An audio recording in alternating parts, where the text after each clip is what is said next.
नमः संस्कृता संस्कृत गंगा में आपका स्वागत है। हम लोग यूपी असिस्टेंट प्रोफेसर के लिए मॉडल पेपर हल कर रहे थे। आज हम लोग इससे पहले जो है 35 प्रश्नों को कर चुके हैं। आज हम 35 से आगे के प्रश्नों को करेंगे। चलिए फिर प्रश्नों पे चलते हैं। पहला 36 नंबर का प्रश्न है।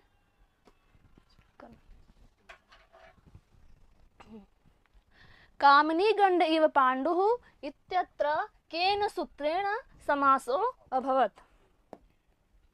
ये जो उदाहरण दिया गया है यहाँ पे किस सूत्र से जो है समास हुआ है।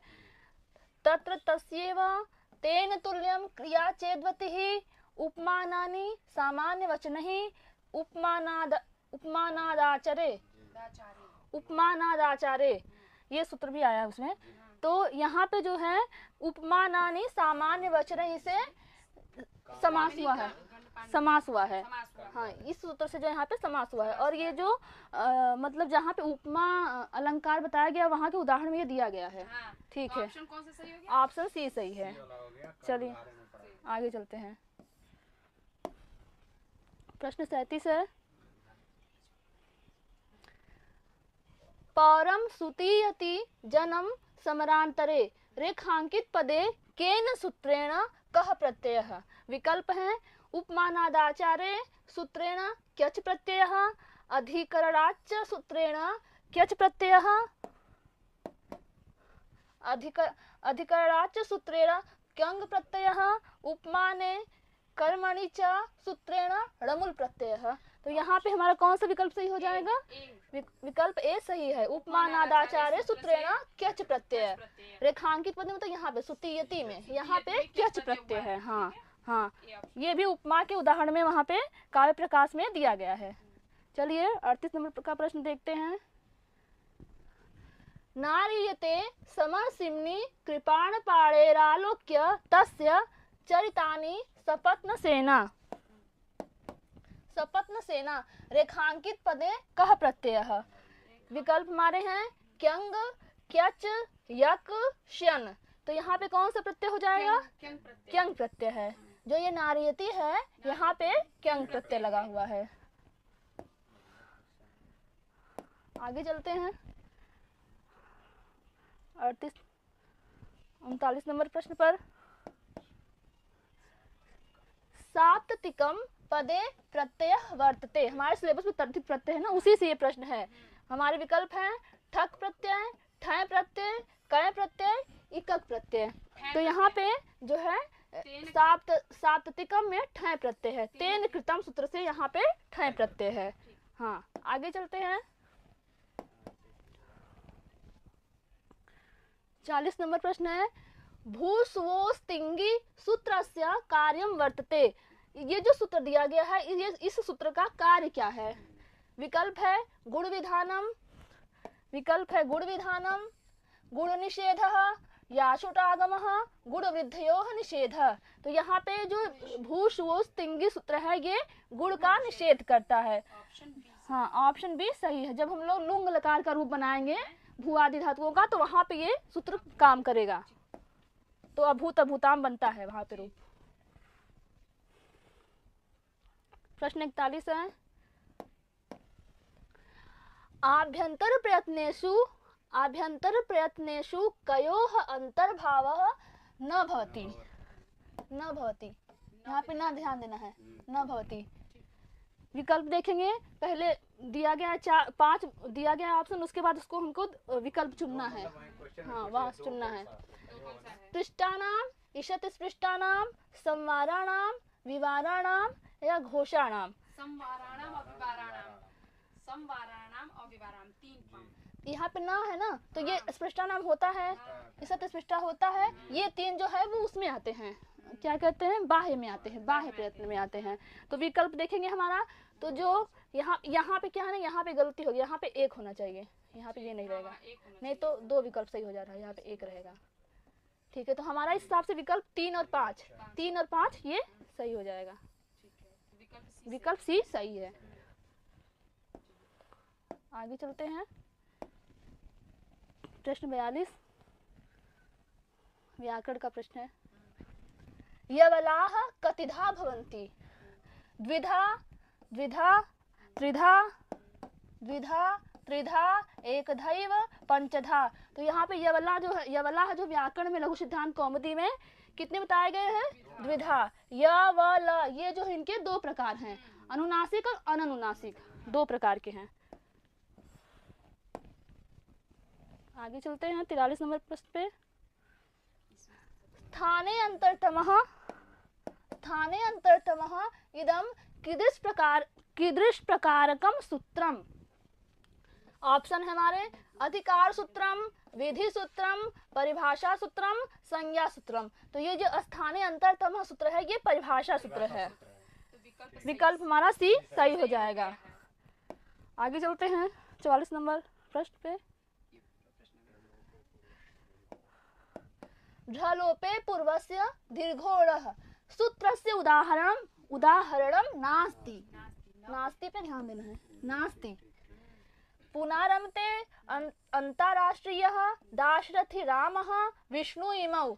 तो यहाँ पे जो है देखेंगे तो ये जो विष्णु इमौ सूत्र है ये इदुदे द्विवचनम प्रगृह्यम का उदाहरण है, और जो ये पुनरमते है, अंतरराष्ट्रीय है, दाशरथी राम है, ये तीनों जो है ढलोपे पूर्व से दीर्घोड़ा का उदाहरण है। इस प्रकार हमारा विकल्प डी सही हो जाएगा।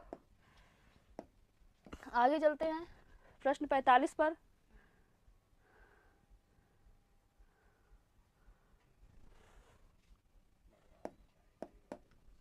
बलवान जायते वायुः स वै स्पर्श गुणो मतः उक्तियं कस्मात् ग्रंथात् उद्धृता। उक्तियं कस्मात् ग्रंथात् उद्धृता। विकल्प है हमारे मनुस्मृतेः, याज्ञवल्क्यस्मृतेः, तर्क भाषायाः, वेदांत सारा। तो ये जो हमारा ये कथन दिया गया है ये मनुस्मृति का है। यहाँ पे मतलब वायु के बारे में बताया गया है, जो जहाँ पे सृष्टि की उत्पत्ति बताई गई वहीं पे वायु के बारे में बताया गया है कि जो स्पर्श है वो वायु का गुण है। मनुस्मृति में कितने अध्याय हैं? मनुस्मृति में 12 अध्याय हैं। 46 नंबर प्रश्न है। कर्म चेष्टा स्वः कृष्णः शुक्लः स्वप्नाय शर्वरी श्लोकांशोऽयं कस्य ग्रंथस्य वर्तते। यह जो श्लोकांश दिया गया है वह किस ग्रंथ में है? ऑप्शन है हमारे मृच्छकटिकस्य, मनुस्मृतेः, याज्ञवल्क्यस्मृतेः, अर्थशास्त्रस्य। तो ये जो कथन दिया गया है ये मनुस्मृति में है। इस प्रकार हमारा विकल्प भी सही है। यहाँ पे वही ब्रह्मा के दिन रात का जो विभाजन बताया गया है उसी के संदर्भ में ये श्लोक वहां पे आया है मनुस्मृति में, प्रथम अध्याय में। 47 नंबर का हमारा प्रश्न है। तस्मात् त्रिविधम करणम द्वाराणि शेषाणि अस्याम कारिकायाम रेखांकित पदे बोधके स्तः। हमारे विकल्प हैं अंतःकरणानाम, अंतःस्थानानाम, त्रयोदशकरणानाम, तन्मात्राणाम। तो कौन सा विकल्प हो जाएगा हमारा सही? अंतःकरणानाम। अंतःकरणानाम सही है। इस प्रकार विकल्प ए सही हो जाएगा। 48 नंबर प्रश्न है। सांप्रत कालम बाह्यम त्रिकालमाभ्यंतरम करणम इत्यत्र सांप्रत कालम पदस्य अर्थः वर्तते।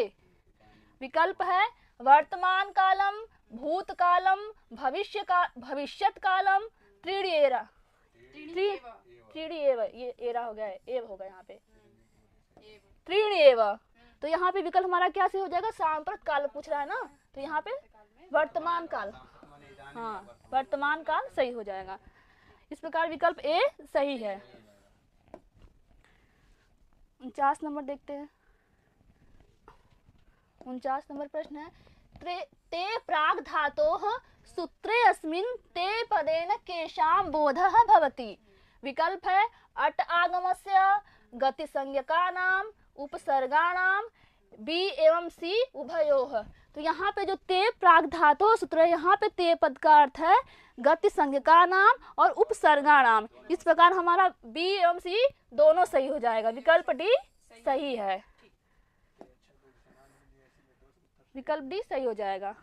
इससे पहले जो है उपसर्ग और गति के बारे में बताया गया है, तो फिर इस सूत्र में वो वही बताते हैं कि इनका जो प्रयोग है वो धातु के पहले होता है। हाँ,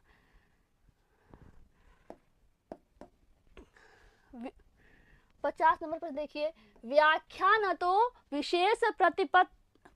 विशेष प्रतिपत्ति न ही संदेहाद लक्षणम वाक्यमिदम अस्ति। यह वाक्य जो है कहाँ मिलता है, किसका है? तो हमारा विकल्प है भर्तृहरे पाणिनेः वरदराजस्य पतंजले है। तो ये जो कथन है ये हमें महाभाष्य में मिलता है। तो इस प्रकार महाभाष्य किसकी रचना है? पतंजलि की। तो हमारा विकल्प डी सही हो जाएगा। विकल्प डी सही हो जाएगा। पतंजलि गणना किस में होती है? त्रिमुनियों में होती है ना, व्याकरण की त्रिमुनियों में पतंजलि जी की गणना। पाणिनि, कात्यायन और पतंजलि व्याकरण के त्रिमुनि कहे गए हैं। 51 नंबर प्रश्न है, व्याकरणाध्ययनस्य गौड़ प्रयोजनानि सन्ति। मतलब व्याकरण अध्ययन के गौड़ प्रयोजन हैं, कौन कौन से हैं, मतलब कितने हैं, ये पूछा है कि कितने हैं। तो देखते हैं विकल्प हम, 5, 13, 12, 6। तो जो व्याकरण अध्ययन के गौड़ प्रयोजन आचार्य पतंजलि ने 13 बताए हैं। तो हमारा विकल्प कौन सा हो जाएगा? बी।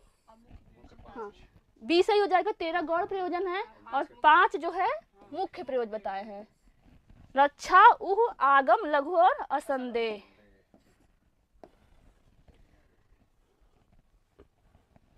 52 नंबर प्रश्न है, शब्दार्थ शरीरांतवत काव्यम के आक्च क्षीरन।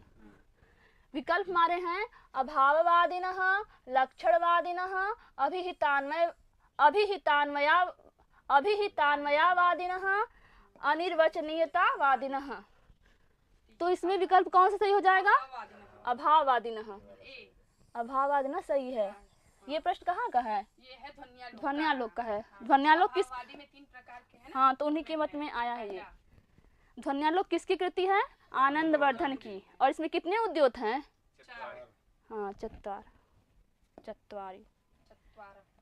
चत्वारः उद्योतः। उद्योताः मतलब कुल 4 उद्योत हैं। 53 नंबर पर देखिए, डट प्रत्ययस्य उदाहरणं नास्ति। डट प्रत्यय का उदाहरण नहीं है। विकल्प है हमारे 11, 20, 11, 30। तो जो डट प्रत्यय का जो उदाहरण इसमें पूछा नहीं है, तो इसमें जो 11 नहीं है, इसमें कौन सा प्रत्यय है? ड प्रत्यय। और सब में जो तीनों 20, 11, 30, इसमें त से पूर्ण डट से डट प्रत्यय है। इस प्रकार हमारा विकल्प क्या सही हो जाएगा? ए। ये मत्वर्थी में आया है ना, मत्वर्थी प्रकरण में आया है।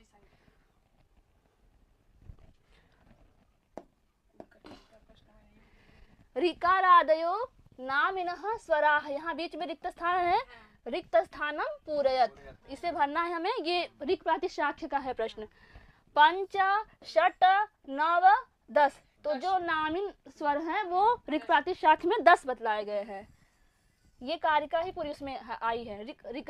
ऋकारादयो 10 नामन्यः स्वराः। हाँ, ई, ऊ, हाँ, हाँ, इसमें अ आ नहीं है, अ आ नहीं आते इसमें। हाँ, आगे चलते हैं 55 नंबर प्रश्न पर। लोकतोऽर्थ प्रयुक्ते शब्द प्रयोगे शास्त्रेण धर्म नियमः महाभाष्ये रेखांकित पदस्य विग्रहेषु एषः नास्ति। कौन सा विग्रह जो दिया गया है इसमें धर्म नियम का विग्रह नहीं है। विकल्प है हमारे धर्माय नियमः, धर्मात् नियमः, धर्मार्थो नियमः, धर्म प्रयोजनो नियमः। तो इसमें जो धर्माय नियम है, धर्मात् नियम है, ये नहीं है। धर्माय नियमः, धर्मार्थो नियमः और धर्म प्रयोजनो नियम, ये 3 बतलाए गए हैं, लेकिन जो धर्मात् नियम है वो उसमें नहीं है। इस प्रकार हमारा विकल्प बी सही हो जाएगा। विकल्प बी सही है।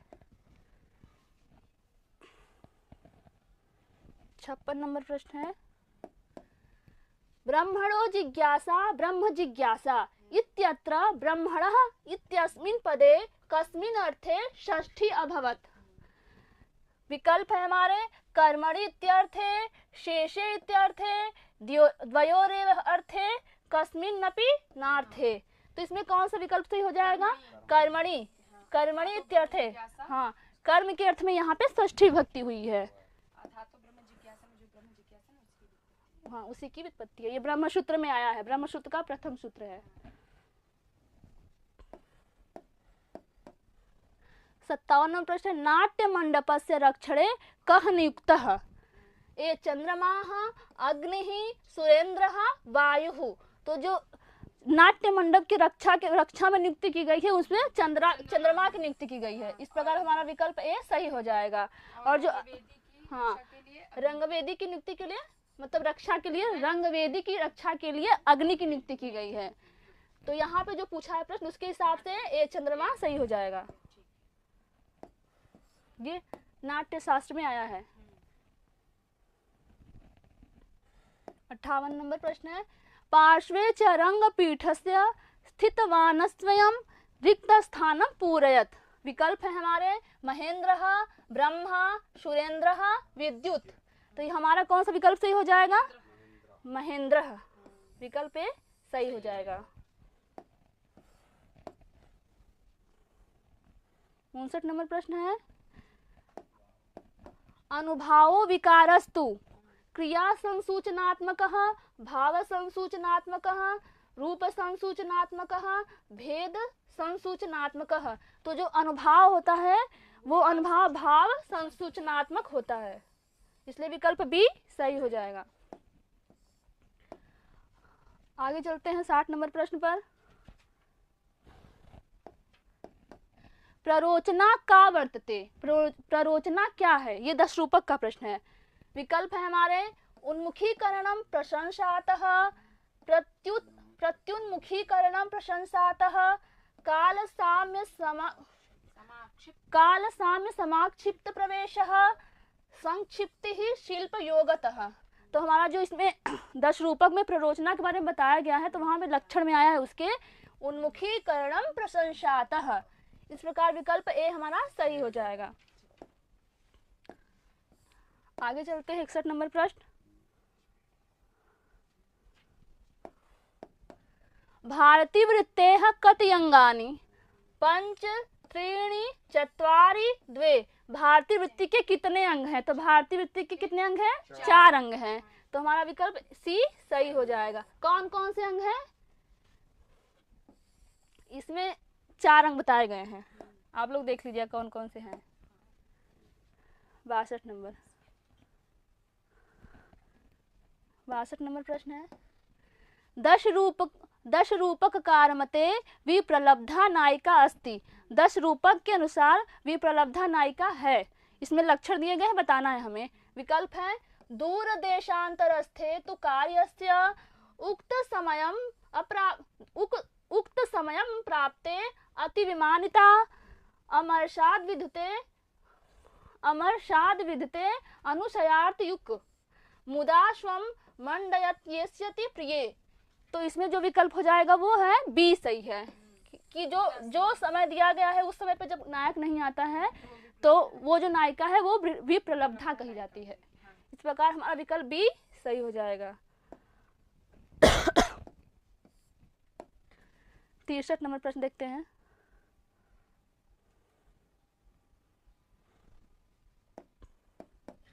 ककुप छंदः कस्य भेदम वर्तते।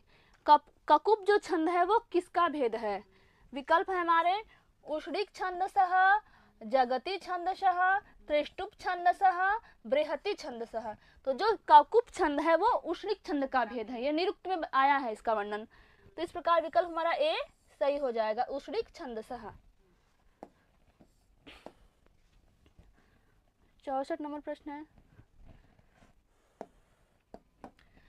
प्रसरसि भय विक्लवा किमर्थम प्रचलित कुंडल घृष्ट गंड पार्श्वा विट जनन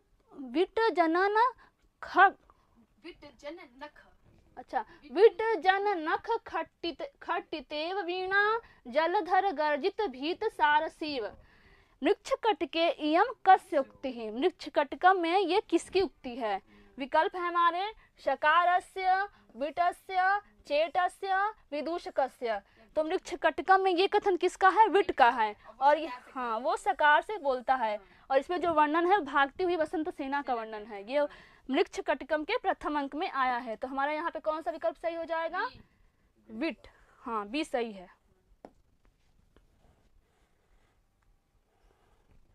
65 नंबर। मोहे मोहे राम भद्रस्य जीवम स्वैरम स्वैरम प्रेरितैस्तर्पयेति। उत्तर रामचरिते इयम कस्याह उक्ति। उत्तर रामचरित में यह किसकी उक्ति है? विकल्प है तमसायाह, वासंत्याह, मुरलायाह, सीतायाह। तो जो ये कथन है उत्तर रामचरिता में किसका कथन है? मुरला का कथन है। शुरुआत में तृतीय अंक के शुरुआत में ही ये है। दूसरा साथ मुरला का कथन है।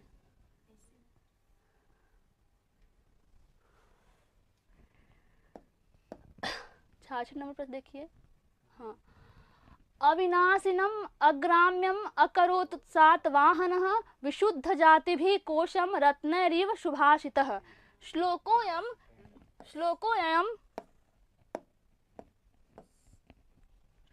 मक्खी आ गई। श्लोकोऽयं कस्मिन् ग्रंथे निबद्धः। विकल्प है हमारे 10 कुमार चरिते, मृक्ष कटके, कादम्बर्याम, हर्ष चरिते। तो यह जो कथन है ये हर्ष चरित में आया है। हर्ष चरित के शुरुआत में जो है 21 जो मंगलाचरित के रूप में आए हैं पद्य, उसी के अंतर्गत ये आया है। ऑप्शन डी सही है।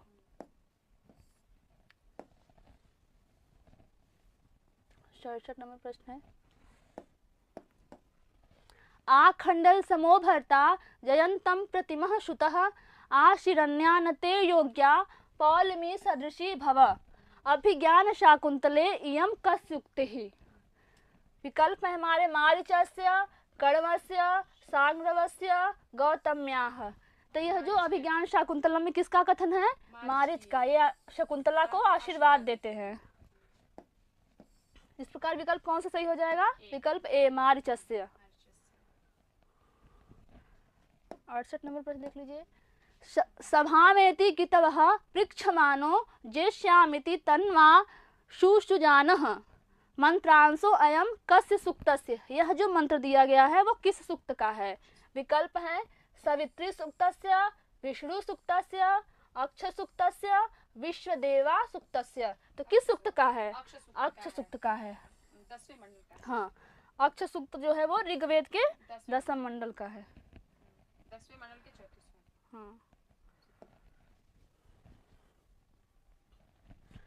69 नंबर प्रश्न है।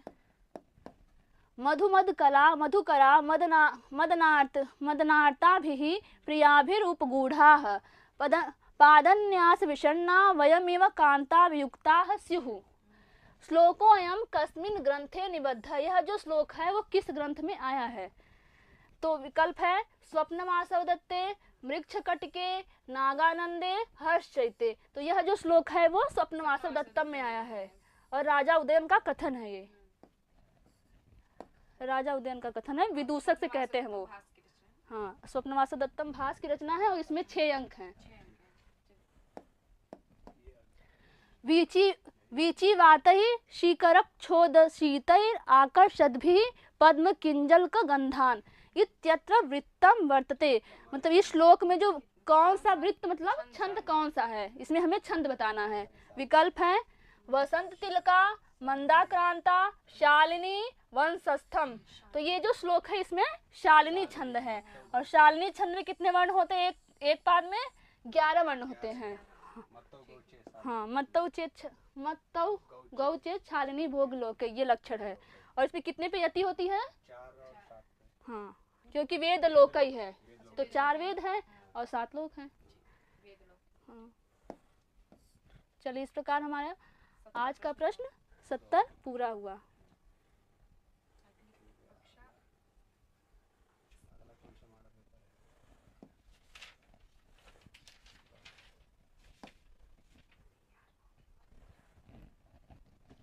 चलिए अगली कक्षा में फिर से दूसरे मॉडल पेपर के साथ उपस्थित होंगे, तब तक के लिए नमः संस्कृताय।